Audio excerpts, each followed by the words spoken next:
اگلا سوال آپ کی خدمت میں ہے. نویدہ ندیم صاحبہ نے لندن سے یہ سوال ہم سے پوچھا ہے اور وہ پوچھتی ہیں کہ زیور کی زکوٰۃ کس طرح ادا کی جاتی ہے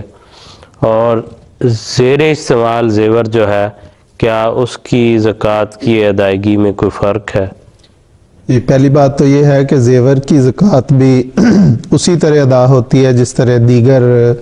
اموال کی زکوٰۃ ادا ہوتی ہے. اگر کسی کے پاس اتنا زیور ہے سونے کا یا چاندی کا اور اس پہ کہ وہ نصاب تک پہنچتا ہے اور اس پہ سال گزر جائے تو سال کے بعد اس کی زکوٰۃ کی ادائیگی 2.5% جو ہے ادا کی جائے گی. جہاں تک اس بات کا تعلق ہے کہ زیور کی نوعیت کیا ہے تو اس بارے میں زیور کی کئی مختلف نوعیتیں ہوتی ہیں. مثال کے طور پہ ایک زیور ہے جو صرف اس غرض سے رکھا گیا ہے کہ سیونگ ہو، روپے کی طرح بچت کے طور پہ رکھا گیا ہے، تو اس پہ تو بالاتفاق اس پہ زکوٰۃ جو ہے وہ عائد ہوگی. اور ایک زیور کی نوعیت یہ ہے کہ زیور ہے استعمال کے لیے ہے، خاتون نے اپنے استعمال کے لیے رکھا ہے اور کبھی کبھی گاہے گاہے غریب عورتوں کو بھی جو ملنے والی واقف ہیں ان کو پہننے کے لیے بھی دے دیا جاتا ہے. اس کے متعلق بھی فقہا کا یہ ہے کہ اس پہ زکوٰۃ نہیں ہے. اور تیسری نوعیت زیور کی ایسی ہے کہ صرف اپنے استعمال کے لیے ہے، دوسروں کو نہیں دیا جاتا، تو اس کے متعلق یہ ہے کہ اس پہ زکوٰۃ کی ادائیگی کرنا بہتر ہے کیونکہ وہ اپنے نفس کے لیے استعمال ہوتا ہے. اس کا بہترین بہت خوبصورت ان تینوں کیٹیگریز جو تینوں اقسام ہیں زیور کی، جو اس زمانے کے حکم عدل سیدنا حضرت اقدس مسیح موعود علیہ الصلوۃ والسلام نے سوال ہونے پہ اس کا پوری وضاحت کے ساتھ جواب دیا، وہ حضور کے الفاظ مبارک میں پڑھ دیتا ہوں.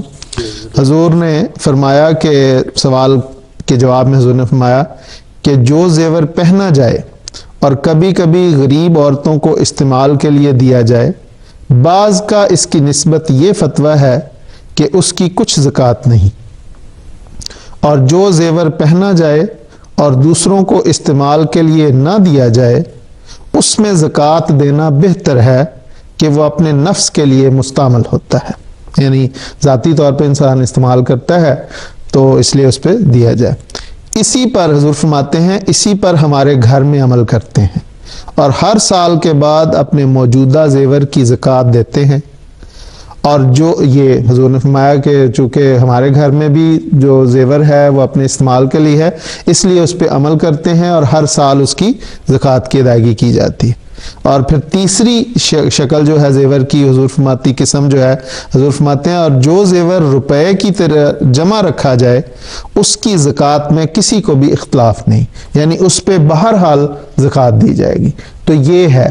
اب یہاں پہ یہ تو ہوگی تینوں قسموں کی زیور کی زکوٰۃ. اب ایک انہوں نے پوچھا تھا کہ زکوٰۃ کس طرح ادا کی جائے،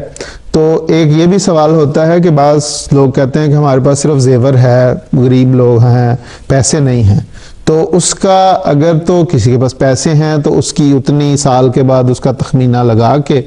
جو اس کی 2.5% بنتی ہے وہ زکوٰۃ ادا کر دی جائے. اگر وہ اس کے پاس پیسے نہیں ہیں تو اس زیور کا ایک حصہ زکوٰۃ کے طور پہ دیا جا سکتا ہے یا اس کو بیچ کے اس کا زکوٰۃ بہرحال اس پہ واجب ہوتی ہے، اس لیے وہ زکوٰۃ ادا کی جائے گی.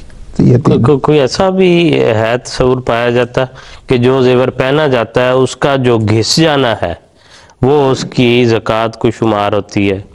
ایسا کوئی ایسی کسی بات کی کوئی سند ملتی ہے کسی جگہ؟ اسی لیے غالباً حضرت صاحب نے اس پہ یہ نہیں فرمایا کہ اس کا زکوٰۃ دینا ضروری ہے کیونکہ وہ انسان کے استعمال کے لیے. حضور نے فرمایا کہ بہتر ہے کہ اس پہ زکوٰۃ دے دی جائے، اور حضور نے اپنے گھر کا جو اسوہ بیان فرمایا وہ یہی ہے کہ اس پہ زکوٰۃ دی جاتی ہے. اور جو غریب لوگوں کو دیا جاتا ہے اس کے متعلق وہ کہتے ہیں کہ جو فقہا کہ اس پہ زکوٰۃ نہیں ہے، وہ کہتے ہیں کہ اس کی زکوٰۃ چونکہ نکل گئی، جو غریب لوگوں کو دیا اس کی زکوٰۃ نکل جاتی، فائدہ پہنچ گیا، وہی اس کی زکوٰۃ ہے. لیکن جو گھسنے کا معاملہ ہے یہ میں نے نہیں کہیں پڑھا کہ وہ اس کی زکوٰۃ ہے، کیونکہ اگر گھسنے کا معاملہ تو اس کی جو قیمت انکریز ہو رہی ہے وہ بھی تو ایک زمانے میں 400 روپے کا تولہ تھا، آج 60,000 روپے تولہ ہے، تو اتنا فرق ہے. تو اس لیے وہ گھسنے والی بات ہے، وہ جو ہے وہ شاید کسی زیور رکھنے والے نے بنائی ہوگی.